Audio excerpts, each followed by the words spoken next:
Price card. இன்றைய தியானம் 1 கொரிந்தியர் 15:51 முதல் 58 வரை. இதோ ஒரு ரகசியத்தை உங்களுக்கு அறிவிக்கிறேன். நாம் எல்லாரும் நித்திரை அடைவதில்லை. ஆகிலும் கடைசி எக்காலம் தொனிக்கும் போது ஒரு நிமிஷத்திலே, ஒரு இமை பொழுதிலே நாம் எல்லாரும் மறுரூபம் ஆக்கப்படுவோம்.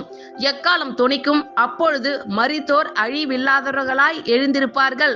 நாமும் மறுரூபம் ஆக்கப்படுவோம். அழி உள்ளதாகிய இது அழியாமையையும், சாவுக்கேதுவாகிய இது சாவாமையையும் தரித்து கொள்ள வேண்டும். அழி உள்ளதாகிய இது அழியாமையையும், சாவுக்கேதுவாகிய இது சாவாமையையும் தரித்து கொள்ளும் போது மரணம் ஜெயமாக விழுங்கப்பட்டது என்று எழுதியிருக்கிற வார்த்தை நிறைவேறும். மரணமே உன் கூர் எங்கே? பாதாளமே உன் ஜெயம் எங்கே? மரணத்தின் கூர் பாவம், பாவத்தின் பலன் நியாய பிரமாணம். நம்முடைய கர்த்தராகிய இயேசு கிறிஸ்துவினாலே நமக்கு ஜெயம் கொடுக்கிற தேவனுக்கு ஸ்தோத்திரம்.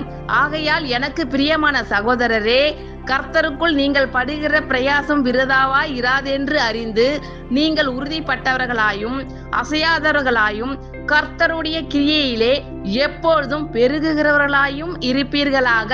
ஆமென். Thank you lord. கர்த்தர் உங்கள் அனைவரையும் ஆசீர்வதிப்பாராக. God bless you all.